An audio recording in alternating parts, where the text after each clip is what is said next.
Assalamualaikum warahmatullahi wabarakatuh. Sampai bertemu kembali anak-anak sekalian. Pada sesi kali ini kita akan membahas lanjutan pada bab 2 untuk kelas 10 materi mapel ekonomi, yakni berkenaan dengan bank sentral, sistem pembayaran dan alat pembayaran dalam ekonomi Indonesia. Pada bagian pertama ini kita akan membahas tentang bank sentral. Baik anak sekalian, kalau kita lihat dari peta konsep yang ditawarkan, kita nanti juga akan membahas 3 bagian, yakni pertama tentang bank sentral, kedua tentang sistem pembayaran, dan yang ketiga tentang permintaan dan penawaran uang. Tentunya untuk pertemuan yang pertama ini kita hanya akan membahas pada materi bank sentral yang nanti akan mengupas masalah tujuan, fungsi, tugas, dan wewenang, serta kestabilan sistem keuangan yang ada di Indonesia. Mari sama-sama kita awali dengan membaca doa terlebih dahulu. Bismillahirrahmanirrahim. Sebelum kita masuk pada materi, mari sama-sama kita simak pengantar redaksi berkenaan dengan yang dimaksud dengan bank sentral. Di mana dalam sebuah organisasi biasa ada suatu pihak yang mengatur kegiatan dalam organisasi itu.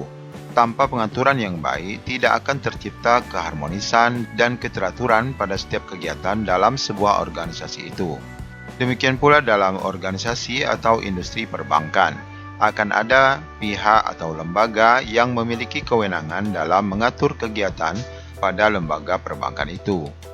Tentunya di Indonesia, lembaga yang mengatur kegiatan perbankan itu adalah Bank Sentral. Inilah pengantar tentang Bank Sentral. Intinya bahwa setiap aktivitas pada sebuah lembaga tentu ada yang menjadi juru kunci sebagai pengatur ataupun sebagai pengawas. Untuk aktivitas keuangan ataupun perbankan, tentunya di Indonesia lembaga yang mengatur kegiatan perbankan itu adalah Bank Sentral. Baik, kita masuk pada materi pertama, yakni tentang pengertian Bank Sentral. Bank Sentral adalah lembaga independen, artinya yang bersifat tidak terikat, dalam suatu pemerintahan negara di mana ia memiliki tanggung jawab atas stabilitas nilai mata uang suatu negara, stabilitas sektor perbankan, serta menjaga tingkat inflasi, yakni meningkatnya harga barang, dan seluruh sistem keuangan dalam suatu negara. Jadi secara umum Bank Sentral itu adalah bersifat lembaga independen ya, tidak berpengaruh atau terpengaruh oleh sebuah institusi lainnya. Namun pada prinsipnya Bank Sentral akan mengatur secara adil dan merata terhadap sektor yang diawasinya. Dalam hal ini adalah perekonomian yang berkaitan dengan perbankan. Sebagaimana kita ketahui bahwa peran Bank Sentral di Indonesia diserahkan kepada Bank Indonesia. Mari kita simak fungsi utama dari Bank Sentral. Yang pertama adalah menyediakan komponen inti dalam sistem pembayaran. Anak-anak sekalian, tentunya kalau kita bicara tentang sistem pembayaran, ada yang bersifat tunai maupun ada juga yang bersifat non-tunai. Dalam transaksi yang dilakukan di setiap lembaga perbankan atau lembaga keuangan lainnya, maka komponen-komponen inti dalam sistem pembayaran itu harus tersedia dengan baik. Apa saja contoh komponen inti? Tentunya seperti penerbitan uang kertas maupun mungkin penyediaan fasilitas pembayaran non-tunai yang menggunakan kartu. Kemudian fungsi lainnya adalah mengelola cadangan devisa negara. Tentunya hal ini menjadi pokok dalam menjaga perekonomian secara umum di Indonesia. Jangan sampai terjadi krisis moneter yang diakibatkan kurangnya devisa negara atau ketersediaan anggaran negara. Kemudian yang ketiga, mengembangkan dan menguasai sistem keuangan negara. Tentunya Bank Sentral memiliki tugas untuk mengawasi sistem keuangan negara yang melibatkan secara umum ya, tentunya yang bersifat makroprudensial. Apa itu makroprudensial? Nanti kita akan bahas pada slide berikutnya. Kemudian yang keempat adalah menjaga kredibilitas kebijakan publik, yakni dengan tidak melakukan aktivitas komersial. Tentunya Bank Sentral sebagai lembaga independen yang mengatur stabilitas sektor perbankan tidak boleh mengambil keuntungan secara komersial dari kebijakan-kebijakan yang dibuatnya dan harus bersifat adil dan tidak bersifat berat sebelah kepada setiap lembaga keuangan. Kemudian kita lihat bagaimana sejarah Bank Sentral. Di Indonesia, Bank Sentral ini ada 3 ya, dulunya pernah ada sejak awal kemerdekaan. Yang pertama yaitu The Javas Bank, di mana ini mulai sejak tahun 1929. Tentunya bank ini awalnya dikuasai oleh pihak Belanda yang mana waktu itu menduduki Indonesia. Kemudian yang kedua, ditunjuknya Bank Nasional Indonesia atau kita kenal dengan BNI 46, yakni pada tahun 1946. Oleh karena itu, kita biasa melihat logo Bank BNI dengan logo 46 seperti ini. Kemudian untuk yang terakhir adalah Bank Indonesia itu sendiri, yakni pada tahun 1953. Ketiganya memiliki peranan yang penting dalam hal menjaga tingkat stabilitas mata uang pada era penjajahan hingga kemerdekaan sampai saat ini. Tentunya untuk mempelajari lebih lengkap tentang bank-bank yang ditunjuk menjadi bank sentral di Indonesia, nanti anak-anak akan Bapak berikan tugas secara khusus. Kemudian kita lanjutkan tentang tujuan dan tugas Bank Indonesia. Karena tujuan dan tugas Bank Sentral dilimpahkan kepada Bank Indonesia, maka tujuan Bank Indonesia dan tugasnya adalah menjaga dan menstabilkan nilai rupiah. Tentunya kestabilan ini meliputi kestabilan nilai rupiah terhadap barang dan jasa, serta terhadap mata uang negara lain. Hal ini menjadi penting bagi sebuah negara bagaimana nilai tukarnya itu menjadi baik. Kita dapat memaklumi bahwa negara-negara tetangga kita, mungkin seperti Malaysia maupun Singapura, memiliki nilai tukar yang jauh lebih tinggi daripada kita. Tentu kita tetap harus berbangga bahwa nilai tukar mata uang kita tidaklah yang terendah, karena masih banyak lagi negara-negara di ASEAN yang memiliki nilai mata uang yang lebih rendah, seperti baht Thailand maupun mata uang Vietnam. Sedangkan tugas dari Bank Indonesia itu sendiri adalah yang pertama, menerapkan dan melaksanakan kebijakan moneter. Kebijakan moneter yang dimaksud adalah menjaga jangan sampai terjadi krisis keuangan, seperti yang pernah terjadi pada tahun 1998, di mana harga-harga melonjak, kemudian terjadinya nilai mata uang yang turun. Kemudian, yang kedua, menjaga kelancaran sistem pembayaran. Sebagaimana kita sebutkan tadi, ini berkaitan dengan pembayaran tunai dan non-tunai yang dilakukan oleh lembaga keuangan, agar sistem yang diberlakukan berjalan dengan baik.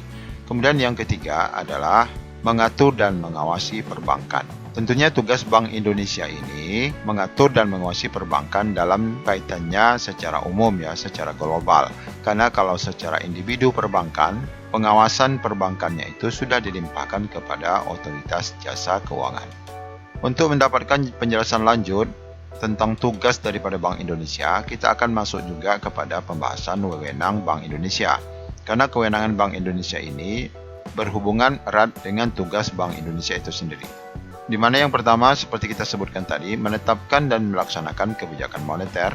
Artinya kewenangan Bank Indonesia adalah menjaga bagaimana Indonesia tidak terjadi krisis moneter, yakni dengan menjaga lajunya inflasi atau tingginya barang serta nilai tukar yang ada di Indonesia. Kemudian yang kedua, sebagaimana kita sebutkan juga tadi, tugas daripada Bank Indonesia dan kewenangannya juga sama, yakni menjaga kelancaran sistem pembayaran yang bersifat tunai maupun non-tunai. Kemudian yang ketiga, sebagaimana kita sebutkan tadi tentang tugas Bank Indonesia itu sendiri, yakni mengatur dan mengawasi perbankan, di mana proses pengawasan yang secara mikroprudensial, yakni secara individu perbankan, sejak tahun 2011 beralih ke OJK. Sehingga nanti peran daripada Bank Indonesia itu sendiri tetap masih ada, yakni pengawasan secara makroprudensial, yakni pengaturan perbankan dan keuangan secara global. Namun apabila itu dilakukan secara personal bank, kesehatan personal bank, kemudian menilai daripada aktivitas personal bank itu sendiri satu persatu, maka itu dilimpahkan kepada OJK. Kemudian kita masuk pada SSK, yakni stabilitas sistem keuangan. Apa itu stabilitas sistem keuangan? Stabilitas sistem keuangan adalah suatu kondisi yang memungkinkan sistem keuangan nasional berfungsi efektif dan efisien, serta mampu bertahan terhadap kerentanan internal dan eksternal. SSK mampu mengalokasikan sumber dana dan membantu pertumbuhan ekonomi. Intinya kestabilan sistem keuangan itu adalah bagaimana keadaan ekonomi di negara kita stabil-stabil saja, tidak terjadi inflasi, tidak terjadi penurunan nilai mata uang yang begitu mencolok, yang sangat rendah dibandingkan negara-negara lain. Hal itu dapat diraih dengan tetap menjaga keadaan nasional senantiasa kondusif. Kemudian yang kita perlu tahu juga bahwa peran utama dari Bank Indonesia, di samping ia menjaga stabilitas sistem keuangan, ia juga memiliki peran untuk menjaga stabilitas moneter itu dengan mengatur suku bunga. Jadi intinya peminjaman uang ke perbankan dan lain sebagainya, nilai pengembalian yang berupa bunga, suku bunganya itu diatur oleh Bank Indonesia. Kemudian yang kedua, mengawas regulasi peraturan. Sekali lagi, regulasi dan peraturan yang dimaksud adalah regulasi pengaturan yang bersifat umum, secara umum, bukan bersifat khusus. Karena yang bersifat khusus, regulasi peraturannya sudah diambil alih oleh OJK. Kemudian yang ketiga, pengawasan secara makroprudensial. Ini tadi yang kita sebutkan bahwa Bank Indonesia masih melakukan pengawasan secara makroprudensial, yakni skala besar pada kondisi pengurangan risiko dan biaya krisis sistemik yang bersifat global. Jadi perbedaan antara Bank Indonesia dan OJK adalah pengawasan yang dilakukan oleh Bank Indonesia adalah pengawasan yang bersifat global, sedangkan OJK melakukan pengawasan secara mikroprudensial, yakni secara individu perbankan. Jadi dalam kasus yang akhir-akhir ini viral adalah yakni terjadinya merger seluruh bank syariah yang ada di BUMN, yaitu di Mandiri Syariah, kemudian BNI Syariah, kemudian BTN Syariah, itu digabung menjadi satu sehingga terbentuk satu bank syariah baru yang disebut Bank Syariah Indonesia. Dalam hal penggabungan atau merger bank syariah ini, tentunya karena ini merupakan pengawasan individu bank, maka ini merupakan kebijakan OJK. Namun dalam pengawasannya juga dibantu oleh DPS, yakni Dewan Pengawas Syariah di bawah komando Majelis Ulama Indonesia. Jadi dua kolaborasi antara DPS dan OJK menjadi keputusan yang baik untuk menetapkan merger atau penggabungan bank syariah. Demikian anak sekalian pembahasan tentang bank sentral yang dapat kita sampaikan pada sesi kali ini. Pastikan anak-anak sekalian dapat mengulang kembali materi ini agar dapat dipahami. Semoga senantiasa sehat selalu. Terima kasih. Assalamualaikum warahmatullahi wabarakatuh.